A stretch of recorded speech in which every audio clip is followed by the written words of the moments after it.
ओम नमः शिवाय। हर हर महादेव। आज फाल्गुन माह के कृष्ण पक्ष की अष्टमी तिथि और सोमवार है। कृष्ण पक्ष में आने वाली अष्टमी तिथि काला अष्टमी के नाम से जानी जाती है। इस दिन भोले शंकर के अवतार काल भैरव बाबा के निमित्त व्रत रखकर पूजा उपासना की जाती है। सोमवार का दिन भगवान भोले शंकर को ही समर्पित है और आज ही काला अष्टमी यानी कि भैरव अष्टमी का व्रत रखा जाएगा। इस दिन व्रत रखकर काल भैरव बाबा की पूजा करने से साधक के सारे कष्ट दूर होते हैं और शनि और राहु केतु के अशुभ प्रभावों से मुक्ति मिलती है। तो ये थी काला अष्टमी से जुड़ी हुई छोटी सी जानकारी। अब शुभारंभ करते हैं आज की कथा का। बोलो गणेश जी महाराज की जय हो। कैलाश पर्वत पर शिव पार्वती का दिव्य निवास था। शिव जी जो सृष्टि के संहारक और योग के प्रतीक हैं, प्राय ध्यान में लीन रहते थे। दूसरी ओर उनकी पत्नी देवी पार्वती हिमालय की पुत्री थी और वो अत्यंत सौम्य, करुणामयी तथा प्रेम से परिपूर्ण थी। यद्यपि देवी पार्वती स्वयं शक्ति का ही स्वरूप है, लेकिन उनके हृदय में एक विशेष इच्छा यह थी कि मैं भी मातृत्व की भावना का अनुभव करूं। पार्वती चाहती थी कि उनके पास एक पुत्र हो जो उनका सदा साथ दे और मैं उसके साथ ढेरों बातें करूं, खूब दुलार प्यार करूं। जब शिवजी भगवान समाधि में लीन हो तो वह मेरा अच्छे से ख्याल रखे। तो एक दिन भगवान शिव अपनी साधना में लीन थे तो पार्वती जी ने अपने शरीर से उतारे हुए हल्दी के उबटन को एकत्रित करके एक सुंदर बालक की प्रतिमा बनाई और उस मूर्ति को अपने प्रेम और मातृ शक्ति से प्राण देकर जीवन दान दे दिया। वह बालक तेजस्वी था, जिसका रूप और सौंदर्य बहुत ही अद्भुत था। उसने पार्वती माता को प्रणाम करके कहा कि माता, कहो क्या आज्ञा है। तो पार्वती माँ ने उसे अपने बालक के रूप में स्वीकार किया और उससे कहा कि बेटा, तुम्हारा नाम गणेश है। गणेश बहुत ही आज्ञाकारी था। वह अपनी माँ के प्रति समर्पित था। उसकी बुद्धि और शारीरिक शक्ति अलौकिक थी और पार्वती के हृदय में भी अपने पुत्र के लिए खूब दुलार और स्नेह था। तो पार्वती माता कहने लगी कि बेटा, मैं स्नान करने जा रही हूँ, तुम दरवाजे पर खड़े हो जाना, किसी को भी अंदर मत आने देना, चाहे वो कोई भी हो। तो गणेश जी ने कहा कि ठीक है माँ, जो आपका आदेश है, कोई भी अंदर नहीं आ पाएगा। तो गणेश जी अपनी माँ के आदेश का पालन करते हुए घर के द्वार पर खड़े हो गए। पूरी निष्ठा और भक्ति के साथ वहीं पर खड़े रहे।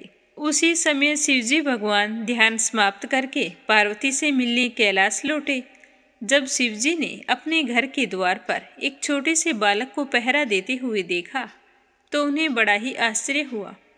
शिवजी ने उस बालक के पास आकर कहा कि हे बालक, मैं भगवान शिव हूँ, मुझे अंदर जाने दो। तो गणेश जी तो अपनी माँ के आदेश का पालन कर रहे थे, तो वो तो बिना झिझक के बोले कि मुझे माँ का आदेश है, मैं किसी को भी अंदर नहीं जाने दूंगा, चाहे वो कोई भी हो, आपको भी प्रवेश करने की अनुमति नहीं है। तो शिव जी ने समझाने का बहुत प्रयास किया कि मैं तुम्हारा पिता हूँ, पार्वती का पति हूँ, यह मेरा ही घर है, तुम मुझे अंदर जाने दो। लेकिन गणेश जी तो अपने माँ के आदेश से हटने के लिए तैयार नहीं थे। तो उन्होंने पूरी दृढ़ता से कहा कि मैं आपको अंदर नहीं जाने दूंगा। तो उसके इस तरह के बर्ताव को देखकर तो भगवान शिव ने अपने सेवकों को आदेश दिया कि भवन के द्वार पर डटे उस बालक को समझाकर वहां से हटा दो, ताकि मैं अंदर प्रवेश कर सकूं। मुझे बहुत गुस्सा आ रहा है। तो शिव जी के आदेश का पालन करते हुए भगवान शिव के गणों ने गणेश जी को बहुत समझाया, द्वार से हट जाने की विनती की, परंतु गणेश जी तो नहीं माने। उन्होंने शिव गणों को बुरी तरह से पीट कर वापिस भेज दिया। तो शिव जी के गण वापिस आ गए। तो शिव जी ने पूछा कि तुम्हारा यह हाल किसने किया। तो वो बताने लगे कि उस बालक ने हमें बुरी तरह से मारा है। तो भगवान शिव सोचने लगे कि छोटा सा बालक है और इतने गणों को मार पीट कर भगा दिया। तो शिव जी को बहुत ही गुस्सा आ गया और उन्होंने अपने त्रिशूल को उठाया और गणेश जी के पास जाकर उनका सर धड़ से अलग कर दिया। गणेश जी का शरीर निर्जीव होकर धरती पर गिर पड़ा। जब पार्वती स्नान करके बाहर आई तो देखा कि उनके प्रिय पुत्र का सिर कट चुका है और वह निर्जीव पड़ा है, तो उनका हृदय दुख से फट पड़ा। उनका मात्र हृदय यह दृश्य सहन नहीं कर सका और वे जोर जोर से विलाप करने लगी। समस्त सृष्टि उनकी पीड़ा से थरथराने लगी। उनका दुख जल्द ही प्रचंड क्रोध में बदल गया। देवी पार्वती ने अपनी दिव्य शक्तियों को जागृत कर लिया और उनकी क्रोधमयी दृष्टि से संपूर्ण ब्रह्मांड में तबाही मचने लगी। प्रकृति का संतुलन बिगड़ गया और समस्त देवतागण भयभीत हो गए। देवी पार्वती ने घोषणा की कि अगर गणेश को पुनर्जीवित नहीं किया गया तो मैं सारी सृष्टि का विनाश कर दूंगी। तो सारे देवता मिलकर शिवजी के पास गए और विनती करने लगे कि पार्वती का क्रोध किसी तरह से शांत करो, गणेश जी को पुनर्जीवन दान दो, वरना आज तो अनर्थ हो जाएगा। शिवजी को भी अपने किए पर पश्चाताप हो रहा था, तो वो पार्वती के पास जाकर बोले कि पार्वती, मैंने अज्ञानतावश यह गलती कर दी है और अब मैं तुम्हारे पुत्र को पुनः जीवन दान देने का वचन देता हूँ। यह कहकर शिवजी ने अपने गणों को आदेश दिया कि तुम पृथ्वी पर जाकर देखो कि कोई ऐसा बच्चा जिसकी तरफ उसकी माँ पीठ करके सोई हो, तो उस बच्चे का सर ले आना, उसी से गणेश वापिस जिंदा हो सकता है। तो शिवजी के गण आदेश पाकर पृथ्वी लोक में चले गए। हर जगह देखा, कोई भी माँ अपने बच्चे की तरफ पीठ करके नहीं सोई थी, तो वो निराश होकर वापिस चल पड़े। तो रास्ते में एक घने वन में देखा कि एक हथनी अपने बच्चे की तरफ पीठ करके लेटी थी, तो उस बच्चे का सर काटकर शिवजी के पास ले आई और भगवान शिव ने उस हाथी के बच्चे के सिर को गणेश के शरीर से जोड़ दिया और फिर अपनी दिव्य शक्तियों से उसे जीवन दान दिया। तो गणेश जी पुनः जीवित हो गए, लेकिन अब उनका सिर हाथी का था। पार्वती अपने पुत्र को फिर से जीवित देखकर बहुत ही खुश हुई, परंतु उनके नए रूप को देखकर उन्हें संकोच भी हुआ। वो शिवजी से कहने लगी कि स्वामी, आपने ये क्या किया है? अब मेरे बच्चे को देखकर सारे लोग मजाक बनाएंगे कि देखो, हाथी का सर लगा है। तो पार्वती की बात सुनकर शिवजी बोले कि देवी पार्वती, यह केवल तुम्हारा पुत्र नहीं है, ये मेरा भी पुत्र है। मैं गणेश की अदम्य भक्ति और निष्ठा को पहचान गया हूँ। मेरा आशीर्वाद है कि हमारा पुत्र सारे जगत के लिए पूजनीय होगा। हर शुभ कार्य में इसकी सबसे पहले पूजा की जाएगी। कोई भी शुभ कार्य गणेश को याद किए बिना शुरू नहीं होगा। यह सब विघ्नों को हरने वाला, सब बाधाओं को दूर करने वाला होगा। सारे देवता भी इसकी पूजा करेंगे। हर शुभ कार्य में गणेश का नाम सबसे पहले लिया जाएगा। इस प्रकार गणेश जी को गणों का अधिपति गणपति के रूप में सम्मानित किया गया। उन्हें ज्ञान, विवेक और बाधाओं को दूर करने वाले देवता के रूप में पूजा जाने लगा। उनके हाथी का सिर प्रतीक बना बुद्धिमत्ता और विवेक का। उनका विशाल पेट समस्त संसार के सुख दुख को धारण करने की क्षमता का प्रतीक बना। उनकी टूटी हुई दांत ने यह संदेश दिया कि जीवन में त्याग और बलिदान ही सच्ची सफलता का मार्ग है। गणेश जी की 4 भुजाएं चारों दिशाओं और 4 प्रकार के कर्मों का प्रतिनिधित्व करती है। उनके एक हाथ में गदा है जो इच्छा और वासना पर नियंत्रण का प्रतीक है। दूसरे हाथ में पास है जो लोगों को गलत मार्ग पर चलने से रोकती है। उनका छोटा वाहन चूहा मानव की इच्छा और अहंकार का प्रतीक है, जिसे गणेश ने वश में कर लिया है। गणेश के अन्य प्रतीक जैसे उनकी बड़ी सी सूंड और छोटी छोटी आंखें हमें यह सिखाती है कि जीवन में सूक्ष्म और गहन दृष्टिकोण रखना चाहिए। उनके बड़े कान हमें यह सिखाते हैं कि सुनने की क्षमता जीवन में बहुत ही महत्वपूर्ण है। हमें दूसरों की बातों को हमेशा ध्यान से सुनना चाहिए। बोलो गणेश जी महाराज की जय हो। प्रेम से बोलो शिव परिवार की जय हो। एक बार भगवान भोलेनाथ और माता पार्वती जी मृत्युलोक में घूमने की इच्छा से आए हुए थे और घूमते घूमते शिव और गौरी विदर्भ देश के अमरावती नामक नगरी में जा पहुँचे, जो कि बहुत ही सुंदर थी। वहाँ जाकर उन्होंने देखा कि वह नगरी तो सभी प्रकार के सुखों से परिपूर्ण है और उस नगरी में एक बहुत ही सुंदर शिवालय था जो वहाँ के राजा ने बनवाया था। तो उस मंदिर में जाकर भगवान भोलेनाथ और पार्वती जी निवास करने लगे। एक दिन माता पार्वती जी ने भगवान से कहा कि हे प्रभु, आज तो मेरा मन कर रहा है कि हम दोनों चौसर पासा खेलें। तो भगवान शंकर ने कहा कि ठीक है, लेकिन हम दोनों खेलेंगे तो हमारी हार जीत का फैसला कौन करेगा। उसी समय माँ पार्वती की नज़र मंदिर के बूढ़े ब्राह्मण पर पड़ी जो पूजा करने के लिए आया हुआ था। तो माता ने ब्राह्मण को देखकर कहा कि पुजारी जी, हम दोनों चौसर पासा खेल रहे हैं, आप हमारे हार जीत का फैसला कर देना।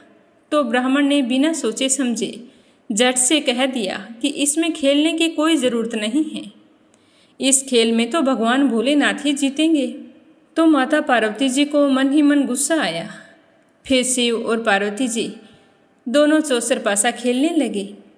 कुछ समय बाद दोनों की बाजी समाप्त हुई और माँ पार्वती जी जीत गई। माता पार्वती को ब्राह्मण के झूठ बोलने पर बड़ा ही क्रोध आया और उन्होंने कहा कि हे ब्राह्मण, तुम ब्राह्मण होकर झूठ बोलता है, मैं तुझे श्राप देती हूँ कि तुझे इसी समय कोढ़ हो जाए। तो माता पार्वती के इस तरह के श्राप को सुनकर शिव जी भी बड़े हैरान हुए और वो माता पार्वती को समझाने लगे कि पार्वती जी, ऐसा कहना ठीक नहीं है, एक ब्राह्मण को आपने इस तरह से श्राप दे दिया। लेकिन पार्वती जी ने शिव जी की एक भी बात नहीं सुनी और वहाँ से चलने लगी। तो भगवान शिव जी भी माँ पार्वती के साथ चले गए। कोढ़ से पीड़ित हुआ वह ब्राह्मण नाना प्रकार के कष्टों को भोगने लगा। धीरे धीरे करके उसके सारे शरीर में कोढ़ फैल गया। ऐसे में वह बहुत ही परेशान और दुखी रहने लगा। इसी तरह कई महीनों बीत गए।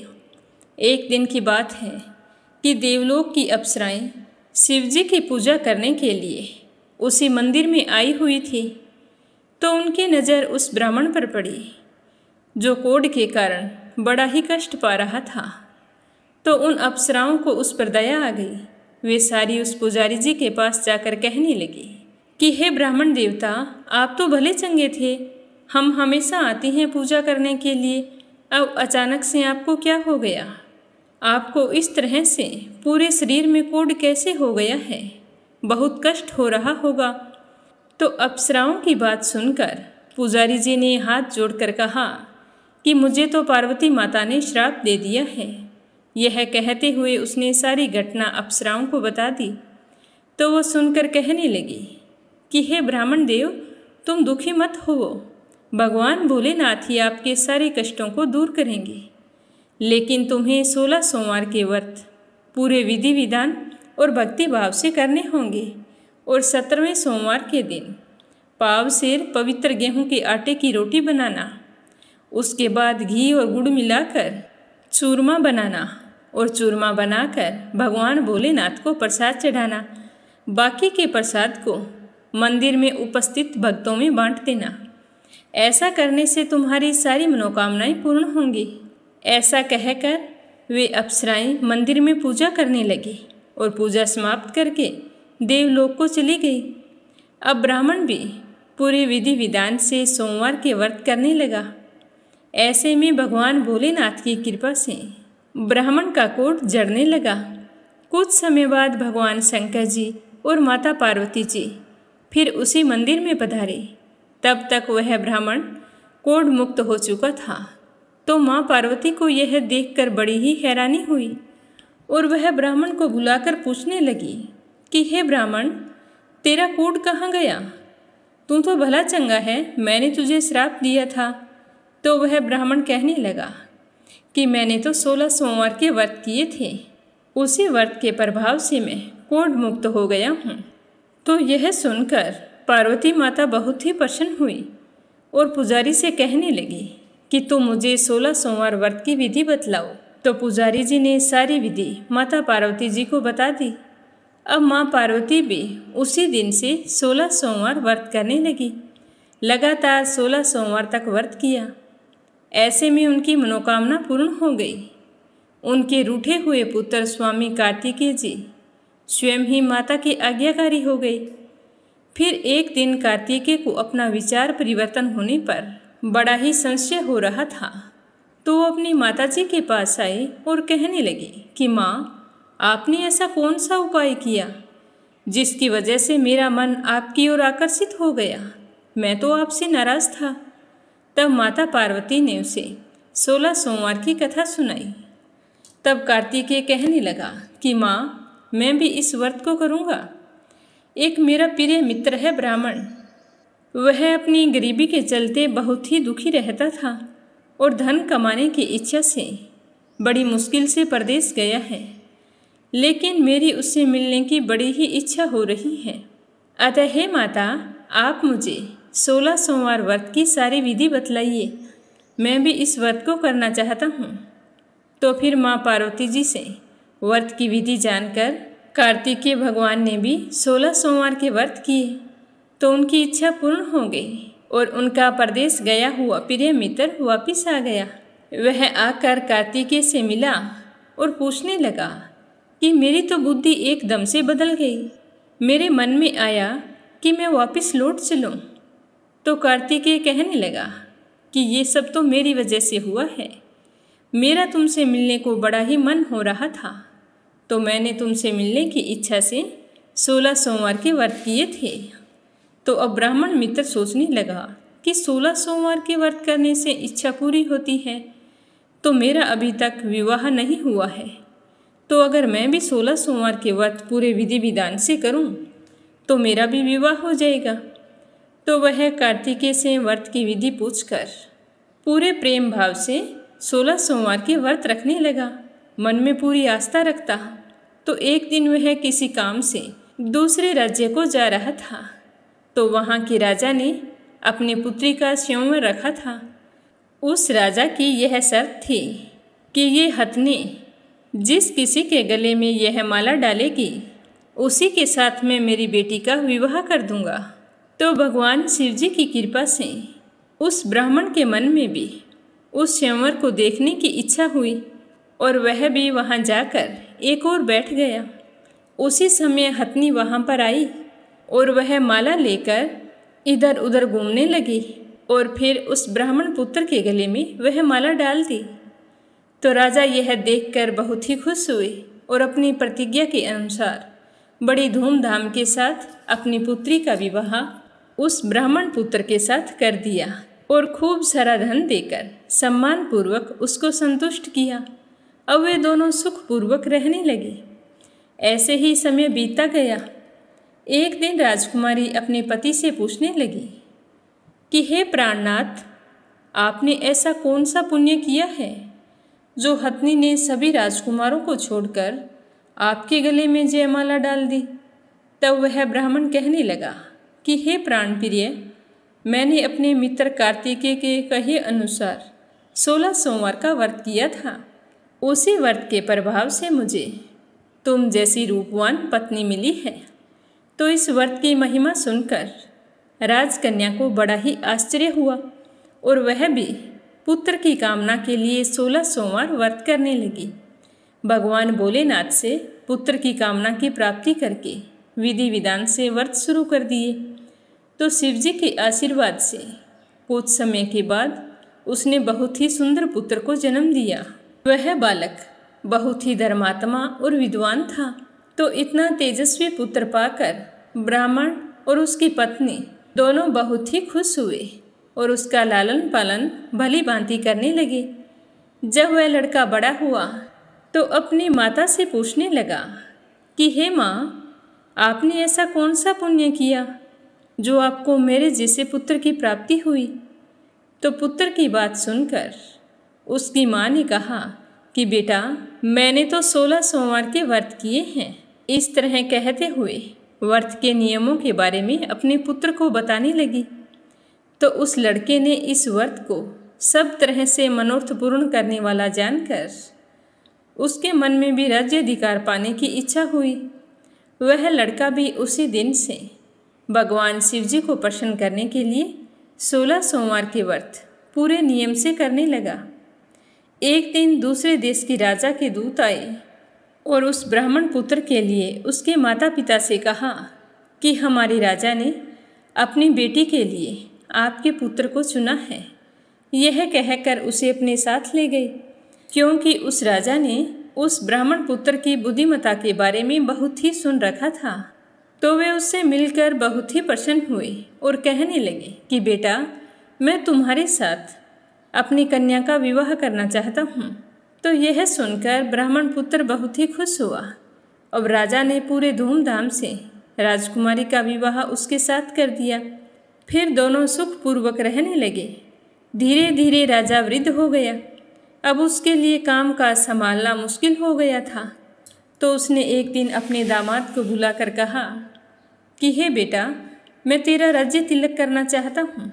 यह कहकर फिर शुभ मुहूर्त देखकर ब्राह्मण पुत्र को वहाँ का राजा घोषित कर दिया। इस तरह वह ब्राह्मण पुत्र वहाँ राजा बनकर रहने लगा और अपना व्रत भी नियम से करता रहा। वह व्रत कभी नहीं छोड़ता था। एक बार उद्यापन करके फिर से शुरू कर देता था। तो एक बार की बात है, राजा बने उस ब्राह्मण पुत्र का 17वां व्रत था। तो उसने अपनी रानी से कहा कि पूजा की सारी सामग्री लेकर भोलेनाथ के मंदिर पर आ जाना। लेकिन रानी मंदिर नहीं गई। उसने अपने दास दासियों को पूजा की सामग्री देकर मंदिर में भेज दिया। तो राजा ने पूरे विधि विधान से भगवान शिव जी की पूजा की। लेकिन पूजा करके जब राजा वहाँ से जाने लगा तो वहाँ पर आकाशवाणी हुई और कहा कि हे राजा, तुम इसी समय अपनी रानी को राजमहल से निकाल दो। अगर तुमने ऐसा नहीं किया तो यह तेरा सर्वनाश कर देगी। तो इस वाणी को सुनकर राजा तो हैरान हो गए। उन्होंने तुरंत मंत्रियों की बैठक बुलाई और आप बीती सुनाई। तो मंत्री आदि सभी बड़े हैरान हुए और दुख के सागर में डूब गए। ही मन सोचने लगे कि जिस कन्या की वजह से इसे राज्य मिला है, उसी कन्या को छोड़ने की बात कर रही हैं। कहीं राजा की कोई चाल तो नहीं? ऐसा कैसे हो सकता है? लेकिन राजा ने आकाशवाणी का पालन करते हुए रानी को राजमहल से निकाल दिया। अब रानी दुखी हृदय से अपने भाग्य को कोसती हुई अपने राज्य से बाहर चली गई। बिना चप्पलों के और फटे वस्त्र पहने भूखी प्यासी धीरे धीरे चलकर एक नगर में जा पहुंची। उस नगर में एक बुढ़िया रोजाना सूत काट कर बेचने जाया करती थी। तो जैसे ही उस बुढ़िया ने रानी को देखा तो कहने लगी कि बेटी, तेरी ऐसी हालत कैसे हो गई? तो रानी ने अपनी सारी आप बीती उस बुढ़िया को सुनाई। तो बुढ़िया को बहुत ही दया आई। वो कहने लगी कि बिटिया, तू मेरे साथ चल, सूत बिकवा दे। मैं वृद्ध हूँ, भाव नहीं जानती हूँ और ना ही भार लेकर चल सकती हूँ। यह कहकर बुढ़िया ने सूत की गंठरी रानी के सर पर रख दी। अभी अचानक से प्रकोप हुआ और जोर से आंधी चलने लगी। बुढ़िया का काता हुआ सारा सूत हवा में उड़ गया। अब बुढ़िया बेचारी बहुत ही दुखी हुई और सोचने लगी कि ये तो है ही अभागन, तभी तो इसे राजा ने निकाल दिया है। तो वह कहने लगी कि तू रानी है तो अच्छी बात है, मुझसे दूर रहना, मैं तुम्हें कोई सहारा नहीं देने वाली। तो यह सुनकर रानी बहुत ही दुखी हुई और वहाँ से चल पड़ी। अब रानी चलते चलते एक तेली के घर गई और कहने लगी कि भैया, मुझे कोई काम पर रख लो। तो उसके घर में प्रवेश करते ही तेली के सारे तेल के मटके शिवजी के प्रकोप से चटक गई। ऐसी दशा देखकर तेली ने उस रानी को अपने घर से निकाल दिया। तो इस प्रकार रानी अत्यंत दुख पाती हुई एक नदी के तट पर पहुंची। भूख प्यास से बेहाल सोचने लगी कि चलो यहाँ पर पानी पीकर प्यास बुझा लेती हूँ। तो जैसे ही वह नदी में से पानी लेने लगी तो नदी का सारा पानी सूख गया। उसके बाद वह वहाँ से रोती हुई वन में चली गई। वहाँ जाकर उसने एक सरोवर देखा। तो वह देखकर बहुत ही खुश हुई और पानी पीने के लिए सरोवर की सीढ़ियों से उतरने लगी।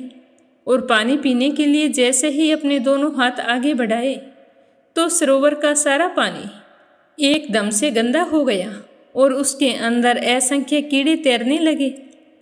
तो रानी अपने भाग्य को कोसती हुई उसी गंदे जल को पीकर अपनी प्यास बुझाई और फिर आराम करने के लिए एक पेड़ की शीतल छाया में विश्राम करने के लिए लेटी तो उस पेड़ की सारी पत्तियां झड़ गई।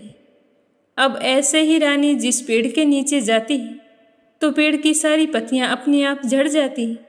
वन, सरोवर और पेड़ों की ऐसी दशा देखकर गौएं चराते हुए ग्वालों ने गुस्से में आकर अपने स्वामी से सारी बातें बताई कि यहाँ वन में आजकल एक महिला घूम रही है, जिस भी पेड़ के नीचे जाती है उसके सारे पत्ते झड़ जाते हैं, और जिस बाग सरोवर में वो हाथ लगाती है सारा पानी गंदा हो जाता है। तो गौओं के लिए ना चारा है ना पानी है। तो यह सुनकर गोसाई बाबा को बहुत ही गुस्सा आया और ग्वालों को कहा कि तुम उसको पकड़कर मेरे पास लेकर आओ।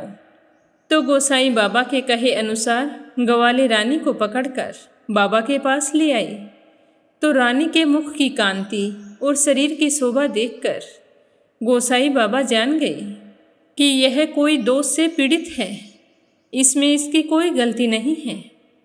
ऐसा सोचते हुए गोसाई बाबा ने रानी से कहा कि हे बेटी, मैं तुमको पुत्री के समान रखूँगा, तुम मेरे आश्रम में ही निवास करो और तुम्हें किसी प्रकार का कष्ट नहीं होने दूंगा। तो गोसाई बाबा के ऐसे वचन सुनकर रानी को थोड़ी सी दिलासा मिली और वह वहीं आश्रम में निवास करने लगी। आश्रम में रानी खाना बनाती तो खाने में कीड़े पड़ जाते, पानी भरकर लाती तो वह पानी गंदा हो जाता और उसमें कीड़े ही कीड़े तैरने लगते। अब इस तरह देखकर गोसाई बाबा भी बहुत ही दुखी हो गए और रानी से कहने लगे कि बेटी, तुझ पर कौन से देवता का कोप है? ऐसा तूने क्या कर दिया है जिसकी वजह से तेरी ये दशा हो गई है? तो बाबा की बात सुनकर रानी कहने लगी कि हे बाबा, मेरे पति ने मुझे शिवजी की पूजा करने के लिए शिवालय बुलाया था, लेकिन मैं स्वयं ना जाकर मेरी दासियों को वहाँ पर भेज दिया। ऐसा कहकर रानी ने पूरी कथा बाबा को सुनाई। तो रानी की सारी बात सुनकर बाबा ने इस कोप से मुक्त होने के लिए रानी से कहा कि हे पुत्री, तुम 16 सोमवार के व्रत पूरे विधि विधान से करो। अब वह बाबा की बात मानकर रानी 16 सोमवार के व्रत पूरे नियम से करने लगी। जब रानी के 16 सोमवार व्रत पूरे हुए और जब उसने 17वें सोमवार का व्रत किया और रोज़ की तरह भगवान भोलेनाथ की पूजा कर रही थी, तो भगवान शिवजी के प्रभाव से राजा के मन में अपनी रानी का विचार उत्पन्न हुआ और वो सोचने लगे कि मेरी रानी को गए हुए कितना समय हो गया है, ना जाने बेचारी कहाँ कहाँ भटक रही होगी। उसका तो मैं ही सहारा था और उसी की वजह से मुझे ये राज्य मिला था। मैंने तो उसके साथ अन्याय कर दिया है। अब मुझे जाकर उसे ढूंढना चाहिए। शिवजी की कृपा हो कि वह मुझे सही सलामत मिल जाए।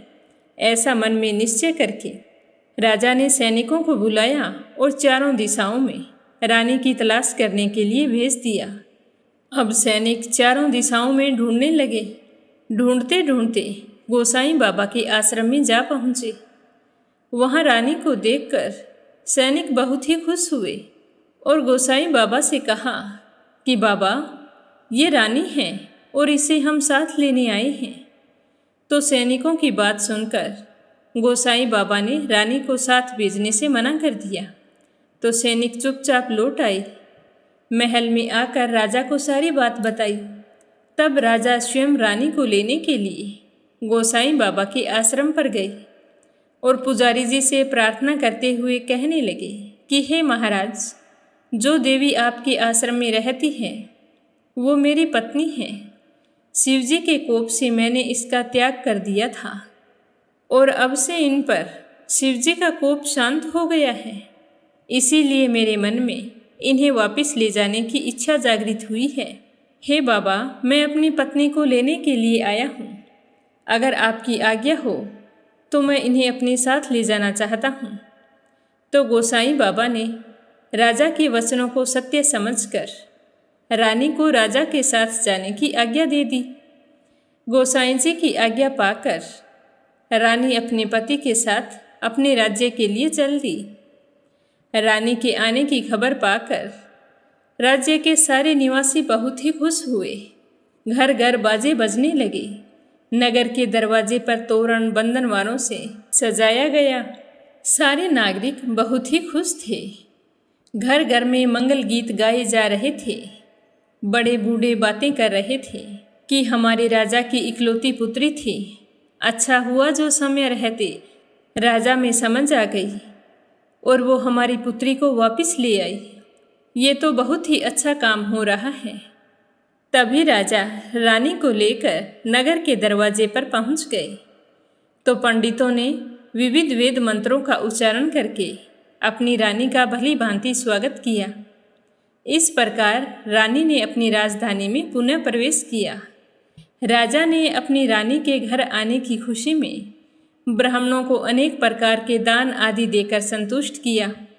याचकों को धन धान्य दिया और पूरी नगरी में जगह जगह सदाव्रत खुलवाई, जहाँ भूखों और गरीबों को खाने को भोजन मिलता था। इस प्रकार राजा और रानी भगवान भोलेनाथ की कृपा से सभी प्रकार के सुख भोगते हुए 16 सोमवार व्रत करने लगे। अब रानी भी पूजा पाठ करने में कोई आलस्य नहीं करती थी। जीवन के समस्त सुखों का भोग करते हुए अंत में दोनों शिवपुरी को पधार गए।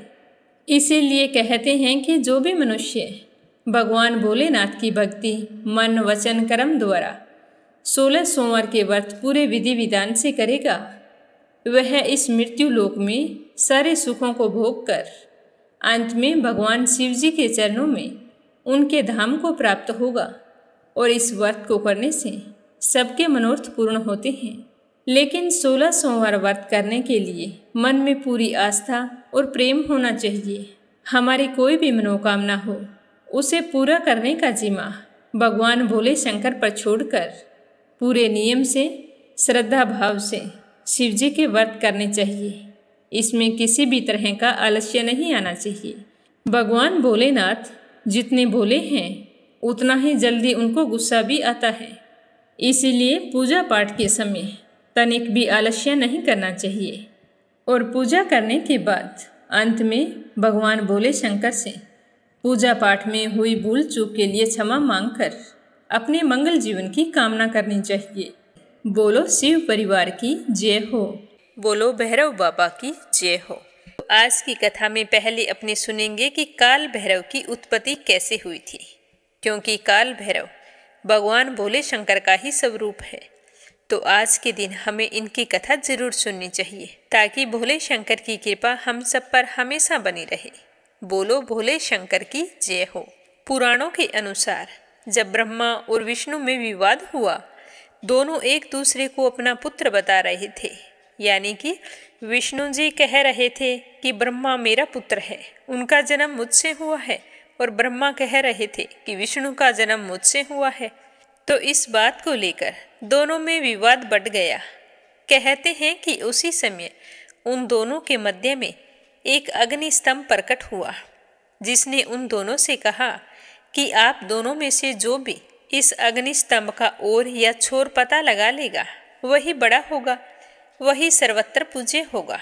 तो यह सुनते ही ब्रह्मा ने एक हंस का रूप धारण किया और विष्णु जी ने एक वराह का रूप धारण किया।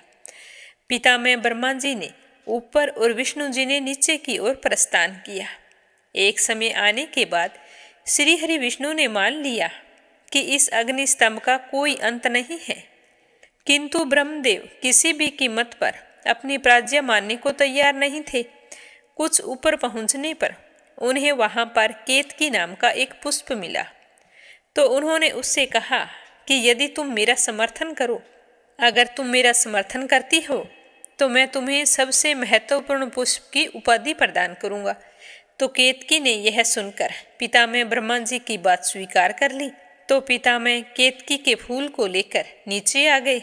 आते ही जब अग्नि स्तंभ ने उनसे पूछा कि क्या आप दोनों में से किसी को मेरा ओर या छोर मिला, तो भगवान श्री हरि विष्णु ने तो मना कर दिया कि मुझे तो आपका अंत कहीं नहीं मिला।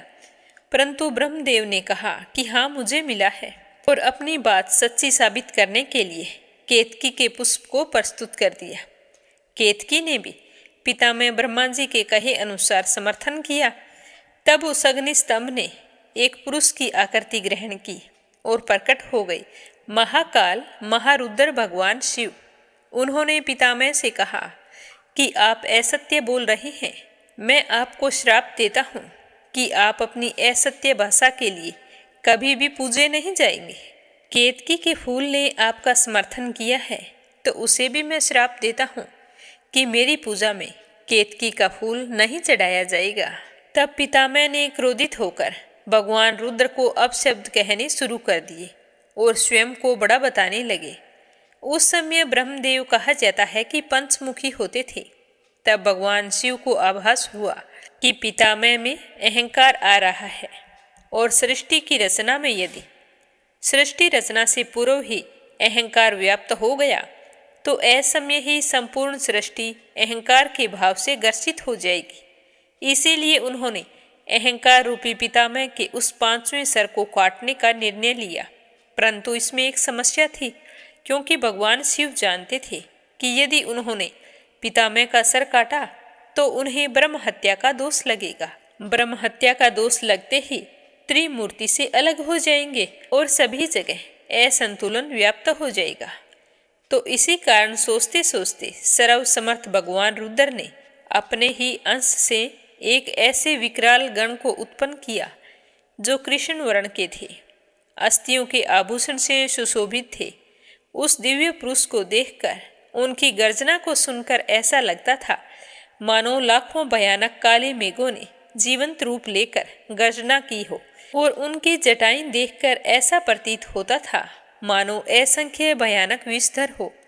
उनके मस्तक पर श्वेत त्रिपुंड की 3 रेखाएं ऐसी लग रही थी जैसे चंद्रमा ने उनके ललाट पर सुशोभित होने के लिए स्वयं को 3 टुकड़ों में विभक्त कर दिया हो। उन परम उग्र देवता की लंबी भुजाएं ऐसी लगती थी मानो लोह स्तंभ हो। भयानक अष्ट महानाग जिनका यज्ञोपवीत बने इतरा रहे थे। कमर पर बंधे मोटे मोटे घुंघरुओं की ऐसी आवाज आ रही थी जिससे हृदय विदीर्ण हो जाए। उस महाकाय महाबाहु गण को भगवान शिव ने स्पष्ट शब्दों में कहा कि ब्रह्मदेव के 5वें सर को काट डालो। इतना सुनते ही उस वीर ने आव देखा न ताव अपने नाखून के एक ही प्रहार से पितामह ब्रह्मा जी का 5वां सर उखाड़ लिया, परंतु वो सर उनके हाथ में ही चिपक गया। जब उन्होंने भगवान शिव से इसका कारण पूछा तो उन्होंने उनसे कहा कि ये केवल ब्रह्मा का सिर नहीं है, अपितु ब्रह्म हत्या है। इस ब्रह्म हत्या के फलस्वरूप तुम्हें श्रापित होना पड़ेगा। तुमने पितामह के सर को काटकर इस सृष्टि की अहंकार से रक्षा की है, अतः आज से तुम्हारा नाम भैरव होगा। अब तुम जाओ और इस ब्रह्मा के सिर को लेकर सृष्टि में विचरण करो, और जहाँ भी ये सिर तुम्हारे हाथ से छूटकर गिर जाए वहीं तुम रुक जाना और स्थापित हो जाना। उसके बाद भैरव ने उस सिर को हाथ में लेकर सृष्टि के चक्कर लगाने शुरू कर दिए। वो सारी सृष्टि के अनंत काल तक भ्रमण करते रहे, परंतु कहीं भी वो सर उनके हाथ से नहीं छूटा। परंतु सृष्टि के चक्कर लगाते लगाते उनकी गति इतनी तीव्र हो गई कि वो समय से भी आगे निकल गई। जब भगवान नारायण के कर्ण कुंडल गिरे और काशी नगरी स्थापित हुई, तब वहां पर भगवान भैरव के हाथ से पितामह ब्रह्मदेव का वो सर छूटकर गिर गया। तब भगवान भैरव वहीं पर रुक गए। तब वहां पर भगवान शिव प्रकट हुए। उन्होंने उनसे कहा कि ये मेरी प्रिय काशी नगरी है और आज से तुम इसके संरक्षक के रूप में यहाँ स्थापित हो, परंतु तुम्हें इस काशी नगरी में केवल पैर के एक अंगूठे के बराबर ही स्थान मिलेगा और तुम्हें इसी ब्रह्म कपाल में भोजन करना होगा। तुम अपनी तीव्र गति के कारण समय से आगे चले गए थे, अर्थात तुमने काल चक्कर पर भी विजय प्राप्त की है, अतः तुम काल भैरव के नाम से जाने जाओगे। तुम काशी की पवित्रता और काशी के भक्तों की रक्षा करोगे। ध्यान रहे कि काशी में मरने वाले को यम स्पर्श ना करे। तब बाबा भैरव ने महादेव से पूछा कि इससे तो पापी कर्म के दंड से निर्भीक हो जाएंगे। तब महादेव ने कहा कि यहाँ मृत्यु प्राप्त करने वालों को यमराज तो दंड नहीं दे पाएंगे, परंतु तुम उन्हें दंड दोगे। बिना काल यातना प्राप्त किए कोई भी जीवात्मा ये काशी नगरी नहीं छोड़ेगी। जिस जगह पर वो अग्नि स्तंभ प्रकट हुआ था, वो जगह आज के समय अरुणाचल प्रदेश में स्थित है। और जिस समय पिता में ब्रह्मा जी का कपाल छूटा था, वो जगह आज के समय में वाराणसी में स्थित है, जिसे कपाल मोचन कहा जाता है। बोलो भोले शंकर की जय हो, बोलो भैरव बाबा की जय हो। अब अपने सुनते हैं भागवत कथा का आगे का अध्याय। प्रेम भाव से सुनते रहिए। बोलो श्री हरि विष्णु भगवान के अनंत स्वरूपों की जय हो। श्री सुखदेव जी कहते हैं कि हे राजन, कुछ लोगों का कहना है कि सूर्य से 10,000 योजन नीचे राहु नक्षत्रों के समान घूमता है। इसने भगवान की कृपा से ही देवत्व और ग्रहत्व प्राप्त किया है। स्वयं यह सिंह का पुत्र अशुराधम होने के कारण किसी भी प्रकार से इस पद के योग्य नहीं है। तो हे राजन, इसके जन्म और कर्मों के बारे में मैं तुम्हें बाद में बताऊंगा। सूर्य का जो यह अत्यंत तपता हुआ मंडल है, उसका विस्तार 10,000 योजन बतलाया जाता है। इसी प्रकार चंद्रमंडल का विस्तार 12,000 योजन है और राहु का 13,000 योजन है। अमृत पान के समय राहु देवता के वेश में सूर्य और चंद्रमा के बीच में आकर बैठ गया था। उस समय सूर्य और चंद्रमा ने इसका भेद खोल दिया और उस बैर को याद करके यह अमावस्या और पूर्णिमा के दिन उन पर आक्रमण करता है। यह देखकर भगवान ने सूर्य और चंद्रमा की रक्षा के लिए उन दोनों के पास अपने प्रिय आयुध सुदर्शन चक्र को नियुक्त कर दिया। वह निरंतर घूमता रहता है, इसीलिए राहु उसके असाई तेज से उद्विग्न और चकित होकर मुहूर्त मात्र उनके सामने टिक पाता है और फिर वापस लौट जाता है। उसके उतनी देर उनके सामने ठहरने को ही लोग ग्रहण कहते हैं। उनके नीचे जहाँ तक वायु की गति है और बादल दिखाई देते हैं, अंतरिक्ष लोक है। यह यक्ष, राक्षस, पिशाच, प्रेत और भूतों का विहार स्थल है। उससे नीचे 100 योजन की दूरी पर यह पृथ्वी है, जहाँ तक हंस, गिद्ध, बाज और गरुड़ आदि प्रधान पक्षी उड़ सकते हैं, वहीं तक इसकी सीमा है। पृथ्वी के विस्तार और स्थिति आदि का वर्णन तो हो ही चुका है। इसके भी नीचे अतल, वितल, सुतल, तलातल, महातल, रसातल और पाताल नाम के 7 भूविवर हैं।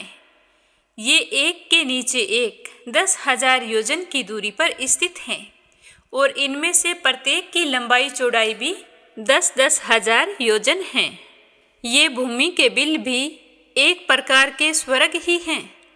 इनमें स्वर्ग से भी अधिक विषय भोग, ऐश्वर्य, आनंद, संतान सुख और धन संपत्ति है। यहाँ के वैभवपूर्ण भवन, उद्यान और क्रीड़ा स्थलों में दैत्य, दानव और नाग तरह तरह की मायामयी क्रीड़ाएं करते हुए निवास करते हैं। वे सब गृहस्थ धर्म पालन करने वाले हैं। उनके स्त्री, पुत्र, बंधु बांधव और सेवक लोग उनसे बड़ा ही प्रेम रखते हैं और सदा प्रसन्नचित रहते हैं।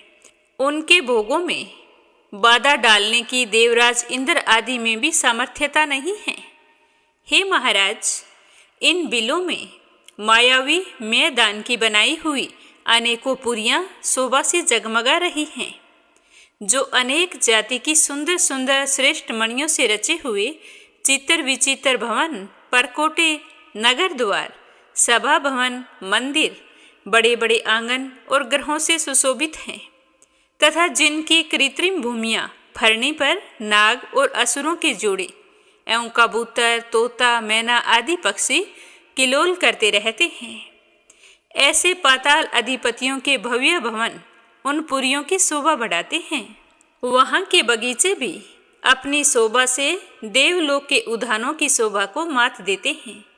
उनमें अनेकों वृक्ष हैं, जिनकी सुंदर डालियाँ फल फूलों के गुच्छों और कोमल कोंपलों के भार से झुकी रहती है, जिन्हें तरह तरह की लताओं ने अपने अंग पास से बांध रखा है। वहाँ जो निर्मल जल से भरे हुए अनेकों जलाशय हैं, उनमें विविध विहंगों के जोड़े विलास करते रहते हैं। इन वृक्षों और जलाशयों की सुषमा से वे उद्यान बड़ी शोभा पा रहे हैं। और उन जलाशयों में रहने वाली मछलियाँ जब खिलवाड़ करती हुई उछलती कूदती हैं तो सारा जल हिल उठता है। साथ ही जल के ऊपर उगे हुए कमल, कुमुद, कुवल्य, कलार, नील कमल, लाल कमल और शतपत्र कमल आदि के समुदाय भी हिलने लगते हैं। यह दृश्य बड़ा ही मनोरम होता है। इन कमलों के वनों में रहने वाले पक्षी अविराम क्रीड़ा को तुक करते हुए तरह तरह की बड़ी मीठी बोली बोलते रहते हैं, जिसे सुनकर मन और इंद्रियों को बड़ा ही अच्छा महसूस होता है। उस समय समस्त इंद्रियों में उत्सव सा छा जाता है। इन लोकों के निवासी जन औषधि, रस, रसायन, अन्न, पान और स्नान आदि का सेवन करते हैं। वे सभी पदार्थ दिव्य होते हैं। इन दिव्य वस्तुओं के सेवन से उन्हें मानसिक या शारीरिक रोग नहीं होते तथा झुर्रियाँ पड़ जाना, बाल पक जाना, बुढ़ापा आ जाना, देह का कांतिहीन हो जाना, शरीर में से दुर्गंध आना और पसीना झरते रहना, थकावट अथवा स्थिरता आना तथा आयु के साथ शरीर की अवस्थाओं का बदलना, ये कोई भी विकार नहीं होते हैं।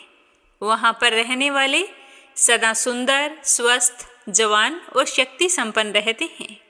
उन पुण्य पुरुषों की भगवान के तेज रूप सुदर्शन चक्र के सिवा और किसी भी साधन से मृत्यु नहीं हो सकती। सुदर्शन चक्र के आते ही व्यह के कारण असुर रमणियों का गर्भस्राव और गर्भपात हो जाता है। अतल लोक में मैं दानव का पुत्र असुर बल रहता है। उसने 96 प्रकार की माया रची है। उनमें से कोई कोई आज भी मायावी पुरुषों में पाई जाती है। उसने एक बार अंबाई ली थी। उस समय उसके मुख से स्वेरिणी केवल अपने वर्ण के पुरुषों से रमण करने वाली और कामिनी अन्य वर्ग के पुरुषों से समागम करने वाली और पुंसचली अत्यंत चंचल स्वभाव वाली 3 प्रकार की स्त्रियां उत्पन्न हुई। ये उस लोक में रहने वाले पुरुषों को हाटक नाम का रस पिलाकर संभोग करने में समर्थ बना लेती है और फिर उनके साथ ही अपने हाव भाव में चितवन, प्रेममयी मुस्कान, प्रेम आलाप और आलिंगन आदि के द्वारा यथेष्ट रमण करती है। उस हाटक रस को पीकर मनुष्य मद्दांत सा हो जाता है। वह अपने को 10,000 हाथियों के समान बलवान समझकर कि मैं ईश्वर हूँ, मैं सिद्ध हूँ, इस तरह की बढ़ बढ़कर बातें करने लगता है। उसके नीचे वितल लोक में भगवान हाटकेश्वर नामक महादेव जी अपने पार्षद भूत गणों के साथ रहते हैं। वे प्रजापति की सृष्टि की वृद्धि के लिए भवानी के साथ विहार करते हैं। उन दोनों के तेज से वहाँ हाटकी नाम की एक श्रेष्ठ नदी निकली है। उसके जल को वायु से प्रज्वलित अग्नि बड़े उत्साह से पीता है। वह जो हाटक नाम का सोना थूकता है, उससे जो आभूषण बनते हैं, उन आभूषणों को दैत्य राजों के अंतःपुर में जो स्त्री पुरुष रहते हैं, वे सारे लोग धारण करते हैं। और वितल के नीचे हैं सूतल लोक। उसमें महायशस्वी पवित्र कीर्ति विरोचन पुत्र बलि रहते हैं। भगवान ने देवराज इंद्र का प्रिय करने के लिए अदिति के गर्भ से वटु वामन के रूप में अवतरित होकर राजा बलि से तीनों लोक छीन लिए थे। फिर भगवान की कृपा से ही उनका इस लोक में प्रवेश हुआ। यहाँ उन्हें जैसी उत्कृष्ट संपत्ति मिली हुई है, वैसी देवराज इंद्र आदि के पास भी नहीं है। अतः वे उन्हें पूज्यतम प्रभु की अपने धर्म आचरण द्वारा आराधना करते हुए आज भी निर्भय होकर रहते हैं। हे राजन, संपूर्ण जीवों के नियंता एवं आत्म स्वरूप परमात्मा भगवान वासुदेव जैसे पूज्यतम पवित्रतम पात्र के आने पर उन्हें परम श्रद्धा और आदर के साथ स्थिर चित्त से दिए हुए भूमि दान का यही कोई मुख्य फल नहीं है कि राजा बलि को सूतल लोक का ऐश्वर्य प्राप्त हो गया। वह ऐश्वर्य तो अनित्य है, किंतु वह भूमि दान तो साक्षात मोक्ष का द्वार है। भगवान का तो छींकने, गिरने और फिसलने के समय विवश होकर अगर हम एक बार भी नाम ले लेते हैं तो भी मनुष्य के सारे पाप ताप नष्ट हो जाते हैं।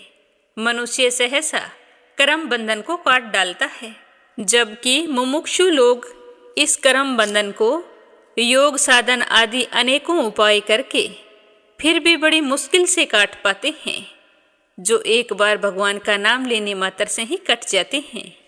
अतः अपने संयमी भक्त और ज्ञानियों को सब स्वरूप प्रदान करने वाले और समस्त प्राणियों के आत्मा श्री भगवान को आत्म भाव से किए हुए भूमि दान का यह फल नहीं हो सकता। भगवान यदि राजा बलि को उसके सर्वस्व दान के बदले अपनी विस्मृति कराने वाला यह मायामय भोग और ऐश्वर्य ही दिया तो उन्होंने उस पर यह कोई अनुग्रह नहीं किया।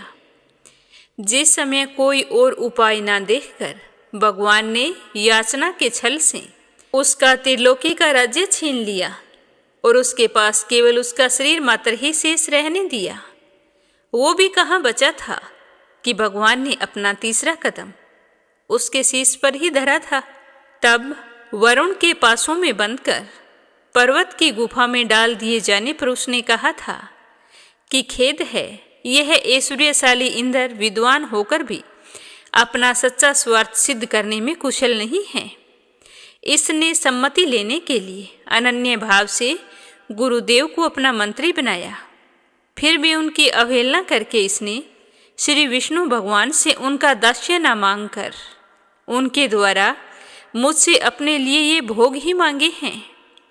ये 3 लोग तो केवल एक मनवंतर तक ही रहते हैं, जो अनंत काल का एक अवयव मात्र है। भगवान के कैंकर्य के आगे इन तुच्छ भोगों का क्या मूल्य है। हमारे पिता में प्रहलाद जी ने भगवान के हाथों अपने पिता हिरण्यकशिपु के मारे जाने पर प्रभु की सेवा का वर ही मांगा था। भगवान उसे मुंह मांगा वर देना चाहते थे, तो भी उसने यही सोचा कि अगर और कुछ मांगा तो वो मुझे भगवान से दूर कर देगा। तो भगवान के चरण कमलों की छाया में रहने के लिए उन्होंने अपने पिता के निष्कंटक राज्य को लेना भी स्वीकार नहीं किया था। जिस मनुष्य की बुद्धि भगवान के चरणों में लगी हो तो उसे उससे बढ़कर और क्या सुख प्राप्त हो सकता है। वे बड़े महानुभाव थे। मुझ पर तो ना भगवान ने कृपा की है और ना ही मेरी वासनाएं शांत हुई है, फिर मेरे जैसा कौन पुरुष उनके पास पहुंचने का साहस कर सकता है। इस तरह बताते हुए सुखदेव जी कहने लगे कि हे राजन, उसके बाद भगवान श्री हरि विष्णु हाथ में गदा लेकर सूतल लोक में राजा बलि के द्वार पर सदा ही उपस्थित रहते हैं। अपने भक्तों के प्रति भगवान का हृदय दया से भरा रहता है। एक बार जब दिग्विजय करता हुआ घमंडी रावण वहां आ पहुंचा, तब उसे भगवान ने अपने पैर के अंगूठे की ठोकर से ही लाखों योजन दूर फेंक दिया था। तो सूतल लोक से नीचे है तलातल, वहां त्रिपुर अधिपति दानवराज में रहता है। पहले तीनों लोकों को शांति प्रदान करने के लिए भगवान शंकर ने उसके 3 पुर वशम कर दिए थे, फिर उन्हीं की कृपा से उसे यह स्थान मिला था। यह मायावियों का परम गुरु है और महादेव जी के द्वारा सुरक्षित है, इसीलिए उसे सुदर्शन चक्र से भी कोई भय नहीं है। वहाँ के निवासी उसका बहुत आदर करते हैं। उससे नीचे महातल में कद्रु से उत्पन्न हुए अनेकों सिरों वाले शोका क्रोधवश नाम का एक समुदाय रहता है। उसमें कुहक, तक्षक, कालिया और सुषेण आदि प्रधान हैं। उनके बड़े बड़े फन हैं। वे सदा भगवान के वाहन पक्षीराज गरुड़ जी से डरते रहते हैं, तो कभी कभी अपने स्त्री, पुत्र, मित्र और कुटुंब के संग से बड़े ही प्रमत्त होकर विहार करने लगते हैं।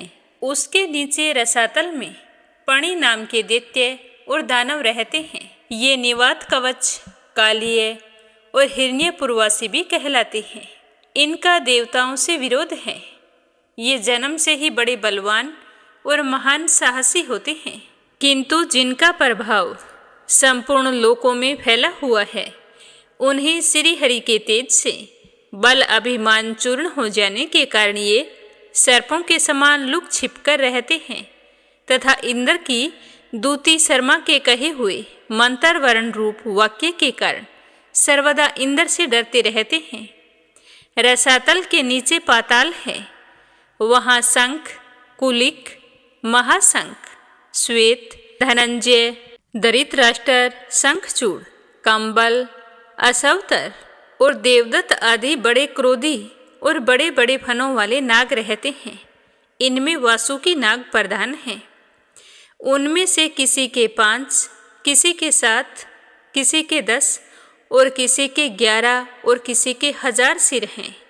उनके फनों की दमकती हुई मणियाँ अपने प्रकाश से पाताल लोक का सारा अंधकार मिटा देती है। इस तरह बताते हुए श्री सुखदेव जी कहते हैं कि हे राजन, पाताल लोक के नीचे 30,000 योजन की दूरी पर अनंत नाम से विख्यात भगवान की तामसी नित्य कला है। यह अहंकार रूपा होने से दृष्टा और दृश्य को खींचकर एक कर देती है।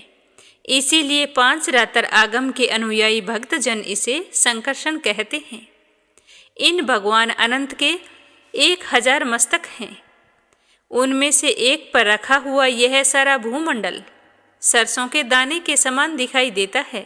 प्रलय काल उपस्थित होने पर जब इन्हें इस संसार का उपसंहार करने की इच्छा होती है, तब इनकी क्रोधवश घूमती हुई मनोहर बरकुटियों के मध्य भाग से संकर्षण नामक रुद्र प्रकट होते हैं। उनकी व्यूह संख्या 11 है। उन सभी के 3-3 नेत्र होते हैं और उनके हाथों में 3 नोक वाले शूल भी होते हैं। तो आज की कथा को यहीं पर विराम देते हैं। इसे आगे अपने सुनेंगे कल की कथा में।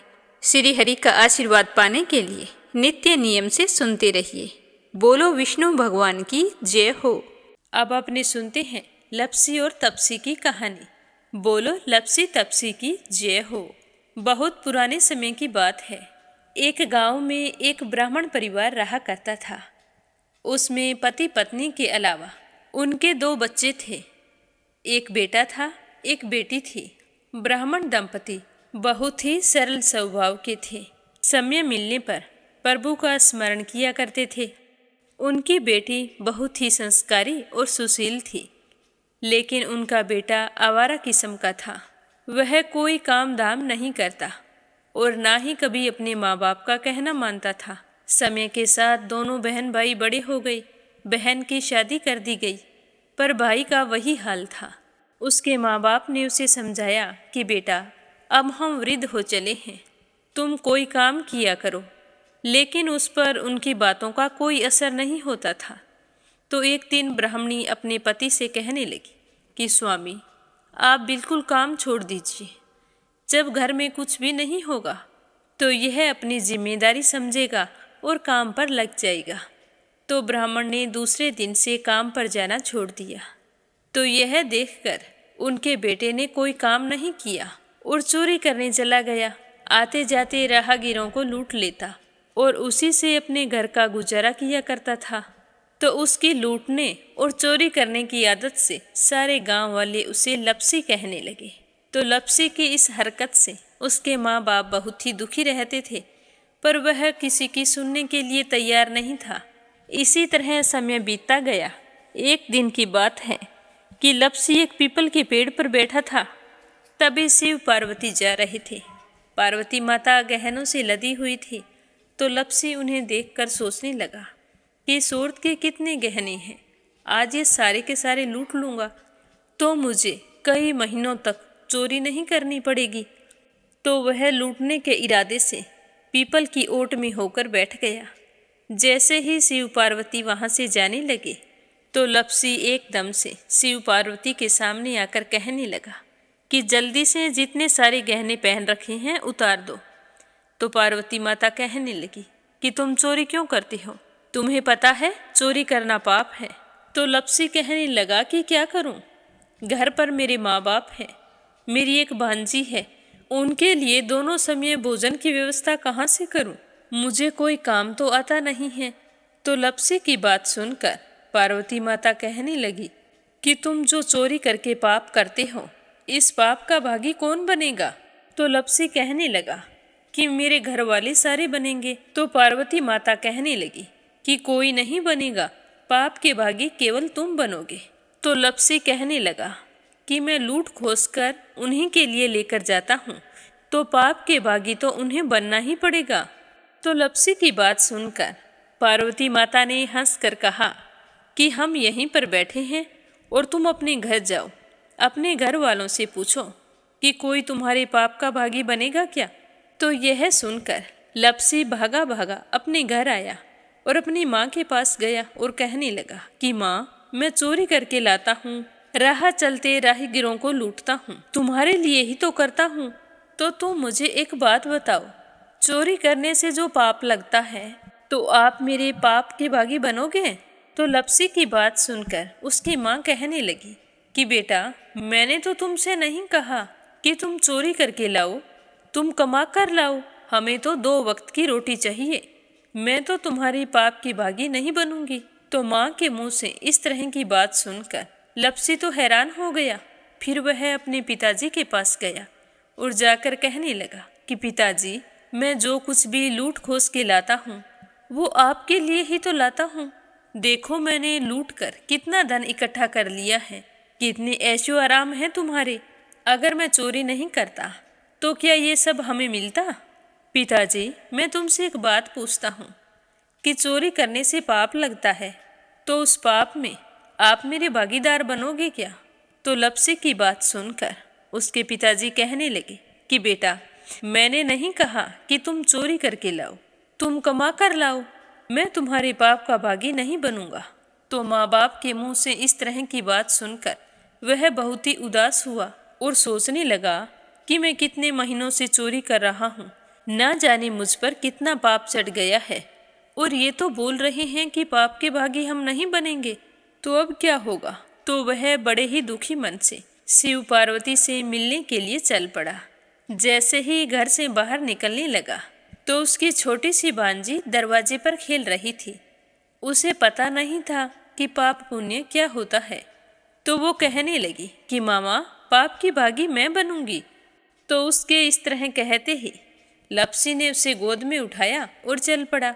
शिवजी भगवान और पार्वती माता के पास जाकर कहने लगा कि घर वालों ने पाप का भागी बनने से मना कर दिया है और एक यही है जो पाप की भागी बनने को तैयार है। फिर लप्सी बड़े ही दीन स्वर में कहने लगा कि हे भगवान, मैं समझ गया हूँ कि चोरी करना पाप है।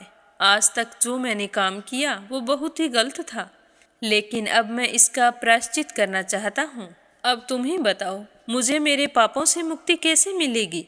तो उसकी बात सुनकर शिव पार्वती बहुत ही खुश हुए और लप्सी को कच्चे सूत का एक छोटा सा गोला देते हुए कहा कि लप्सी, ये सूत लो और इस पीपल के चारों ओर परिक्रमा लगाओ। जब यह सूत समाप्त हो जाएगा तब तुम्हारे सारे पाप नष्ट हो जाएंगे। तो यह सुनकर लप्सी बहुत ही खुश हुआ।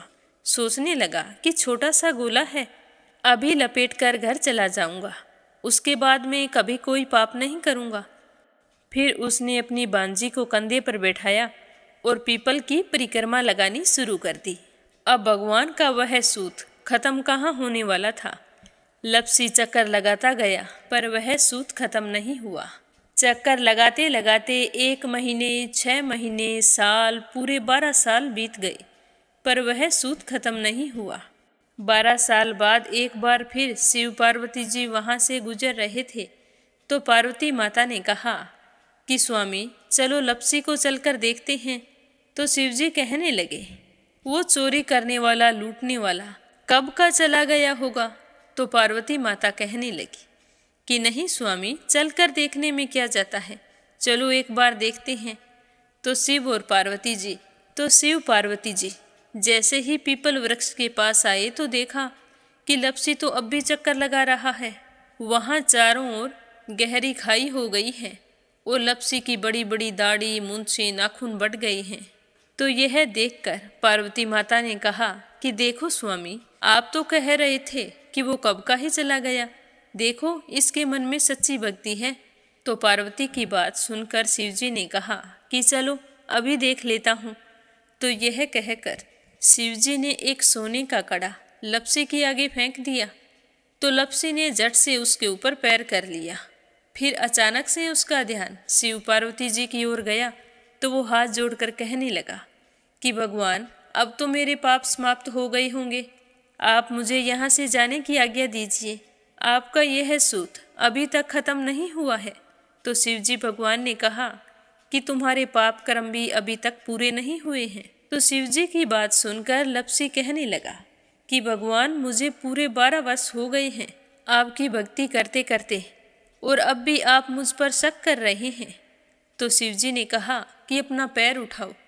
तो जैसे ही लपसी ने अपना पैर उठाया तो उसके पैर के नीचे सोने का कड़ा था। तो यह देखकर लपसी शर्मिंदा हो गया और कहने लगा कि प्रभु, गलती हो गई, मुझे माफ़ करो, आगे से मैं ऐसी गलती कभी नहीं करूँगा। तो शिवजी कहने लगे कि नहीं लपसी, तुम्हारा पाप ऐसे पूरा नहीं हो सकता। अब तुम्हें 12 वर्ष तक और इसी तरह परिक्रमा करनी होगी, उसी के बाद तुम्हारे पाप समाप्त होंगे। यह कहकर शिव पार्वती वहाँ से चले गए और वह फिर से पीपल के पेड़ की परिक्रमा करता रहा। करते करते 12 साल बीत गए। 12 साल बाद में शिव पार्वती जी वहाँ पर आए तो उन्होंने देखा कि आज भी वो वहीं पर चक्कर लगा रहा है। तो शिवजी ने फिर उसके सामने सोने की अंगूठी फेंकी, पर उसने कोई ध्यान नहीं दिया। तो शिवजी भगवान प्रसन्न होकर कहने लगे कि हे लपसी, आज से तुम मेरी तपस्या करके तपसी बन गए हो। मैं तुम्हें वरदान देता हूँ कि तुम अपने जीवन में सारे सुखों को प्राप्त करेगा। और तूने 24 बरस तक मेरी भक्ति की है, इसका फल भी तुझे अवश्य मिलेगा। जो भी औरत गाय और कुत्ते की रोटी नहीं बनाएगी, उसका पुण्य फल तुम्हें मिलेगा। आंगन लीप कर दहलीज नहीं लीपेगी तो उसका पुण्य फल भी तुझे ही मिलेगा। अगर हमारे घर की बहन बेटी को हम सूट, तीवल या साड़ी भेंट स्वरूप देते हैं तो साथ में मोली का धागा और कुछ रुपए नहीं देंगे तो उसका पुण्य फल भी तुम्हें ही मिलेगा। अगर कोई दिए से दिया जलाएगा तो उसका पुण्य फल भी तुम्हें ही मिलेगा। अगर व्रत और पूजा पाठ में सारी कहानी सुन ले और तुम्हारी कहानी ना सुने तो उसका पुण्य फल भी तुम्हें ही मिलेगा। कहा जाता है कि तभी से सुबह पहली रोटी गाय की और सुबह की अंतिम रोटी छोटी बनाई जाती है और शाम को अंतिम रोटी बड़ी बनाई जाती है जो कुत्ते की होती है। और दिए से दिया भी नहीं जलाया जाता। और घर की बहन बेटियों को सूट और तीवल के साथ भेंट स्वरूप कुछ रुपए भी जरूर दिए जाते हैं। और उसी दिन से हर व्रत कथा के बाद में लपसी तपसी की कहानी जरूर सुनी जाती है। और कथा समाप्त होने पर कहा जाता है कि लपसी का फल लपसी को मिले, तपसी का फल तपसी को मिले। हमारी पूजा पाठ का, हमारे व्रत का और हमारी कहानी का पुण्य फल हमें मिले। बोलो लपसी तपसी की जय हो। तो ये थी लपसी और तपसी की कहानी। लपसी तपसी 2 भाई नहीं थे। लपसी और तपसी एक ही आदमी का नाम था। लूट कर लाता था, इसीलिए उसे लपसी के नाम से पुकारते थे। और फिर भगवान की तपस्या करने के कारण उसे तपसी के नाम से जाना जाने लगा। बोलो लपसी तपसी की जय हो। अब अपने सुनेंगे कथा सुनने वाले प्यारे श्रोताओं के नाम। तो आज का पहला कमेंट संजय, सोनिया, हिताक्षी, दीपेश, मयंक हरियाणा से। दूसरा है परमेश्वरी, रघुवीर सिंह है दिल्ली से। और तीसरा है अपराजिता मीना श्रीवास्तव नेपाल से। आरती खैरावर अगरखर से। श्रीमती शर्मा अलीगढ़ से। कमला गुरुग्राम से। रुक्मणी शर्मा अंबाला से। आशा शर्मा, विष्णु, ज्योति, अंशु भीलवाड़ा से। उषा शर्मा राजस्थान से। रवि सैनी, सीमा सैनी मलियाना से। अनीता गुप्ता राजस्थान से। श्रीमती यशोदा, अंजलि, बबली, विक्की उड़ीसा से। श्रीमती अरुणलता शर्मा हरिद्वार से। श्रीचंद यादव गया बिहार से। शीला सिन्हा, मीरा श्रीवास्तव, ममता श्रीवास्तव, माला छम्मा, मनोज जौनपुर से, शोभा कुंवर पुरोहित अहमदाबाद से, सीमा जोशी, रवि कुमार जोशी दिल्ली से, सुनीता पंवार, कृष्णा पंवार मध्य प्रदेश से, सरिता शामली से, आशा अग्रवाल, लड्डू, मोहित, अंकुर अग्रवाल आगरा से, मीनू वालिया दिल्ली से, पंडित प्रमोद, सुशीला जोशी मोदी नगर से, सरला रानी करणपुर से, गीता गोस्वामी, सुनीता गोस्वामी मेरठ से, संगीता अग्रवाल, कमला देवी अग्रवाल दुलिया महाराष्ट्र से, श्वेता, रितेश, स्वीटी, रितु, प्रिंस, यूवी, लक्ष्मी, गुरुचरण साहू उड़ीसा से, नीमा मठपाल रामनगर से, नर बहादुर पाल, भागीरथी पाल नेपाल से, अनिल कुमार टिहरी करनाल से, पूनम यादव करेली से, मीरा अग्रवाल बंगाल से, श्यामावती, सुषमा, विष्णु, कार्तिक, पूर्वी, गौरी, रुपेश, शिवम, निष्ठा हरियाणा से, सुनीता रानी मेरठ से, निर्मला सिसोदिया दिल्ली से, वंदना वर्मा इंदौर से, संजीव कंसल, कविता कंसल, हितेश कंसल, आरुष कंसल, रानी कंसल मुजफ्फरनगर से, सुदेश शर्मा, बीके शर्मा लुधियाना से, विमला नेपाल से, कोमल निर्मल मुंबई मीरा रोड से, नीलम जायसवाल हैदराबाद से, रजनी बड़ोला उत्तराखंड से, मंजू चौधरी भीलवाड़ा से, दीपिका यादव रायपुर से, निर्मला पांचाल करनाल से, चंद्रकांता दिल्ली से, रेखा धर्मेंद्र शर्मा जयपुर से, गीता गोस्वामी, सुनीता गोस्वामी मेरठ से, कमलेश भल्ला जम्मू से, इंदिरा रावत, मोहित रावत पलवल से, किरण पानीपत से, स्मिता सीताराम गायकवाड़ महाराष्ट्र से, शांताबेन वाघेला गुजरात के मंडल से, उषा शर्मा सोजत सिटी से, रीना साहू झांसी से, वंदना साहू लखनऊ से, संजना राजपूत अहमदाबाद से, के लक्ष्मण दास उमरकोट से, योगेश्वरी भटनागर राजस्थान से, देवी सिंह कार्तिक, पायल, सौम्या, उमा रघुवंशी गजबा सौदा से, पूजा पाठक उत्तराखंड देहरादून कोशानी से, जानवी मिश्रा, सचिन मिश्रा, सोनम मिश्रा, सीता मिश्रा, गौरी मिश्रा, माधवी मिश्रा बारामकी से, उमा देवी झुंझुनू से, नंदा पांडुरंग पुजारी ब्रह्मपुरी महाराष्ट्र से, कुसुम बघेल दिल्ली से, अंजू शर्मा सिरसा से, निकिता सेजवानी,